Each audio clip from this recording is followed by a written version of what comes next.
Welcome Android peeps, my name is Jayce, and today we answer your submitted questions. Right from how to protect yourself from Android viruses to when the S4 will get 4.4 KitKat. Here we go. With authority.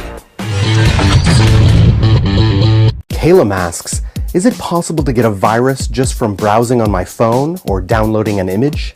Yes, but not in the way that you mentioned. You see, some people have you fearing like an evil virus is waiting around every corner. But in reality, viruses have not spread on mobile devices the way they once did on PCs.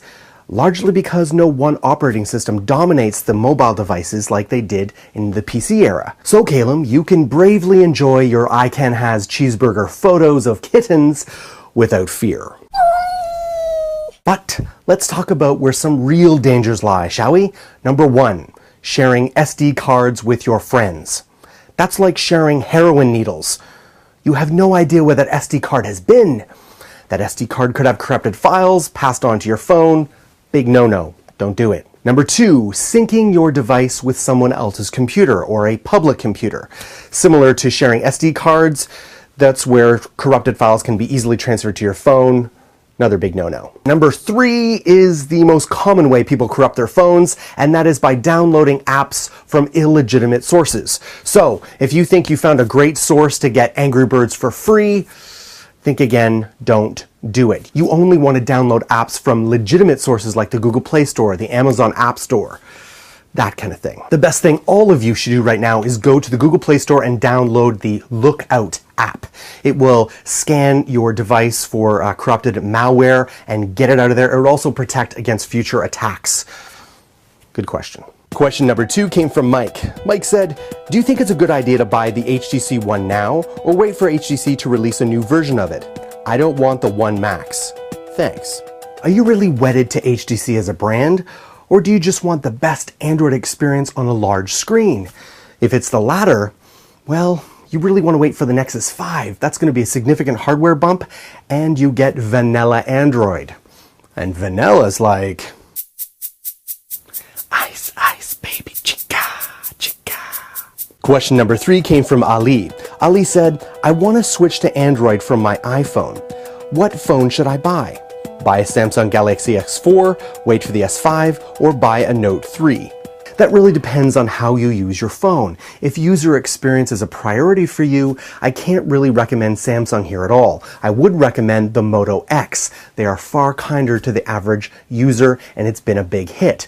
But if you're a geek like me, and you lust after the S4's 4 cores, then do yourself a favor and buy the S4 from the Google Play Store if your country is eligible for it, and save yourself from Samsung's bloatware. Question number 4 comes from Emiliano. Emiliano asks, I've heard that performance on a phone decreases after rooting or by installing a custom ROM. Is this correct? First, we should give a word to the wise. Rooting your phone carries with it real risks.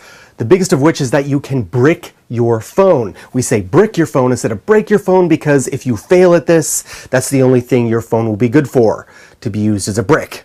So, rooting is for those of us who love to tinker a lot to get a little bit of improvement. Fun for some, dangerous for many. Trust me, I know. Hello? Grandma? So Emiliano, there is some truth to this notion. Many people who root their phones see a performance bump right away. Some see no change whatsoever. But in many cases, the phone will decrease in performance over time because rooting your phone makes it more vulnerable to malware attacks.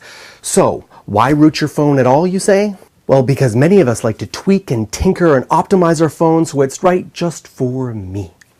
Question number 5 comes from Mattias. Mattias says, will Samsung Galaxy S4 get Android 4.4? Yes, eventually. TouchWiz is considered such a top-heavy user experience that it would greatly benefit from 4.4 KitKat.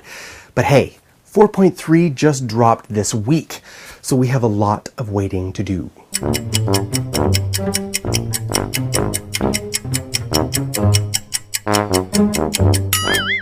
Thanks for joining us today, guys. And if you want your question answered here on Android Authority, please follow the links provided below, and I will get to your question. Give me some hard ones, some challenging ones, and I shall see you on the next Q&A.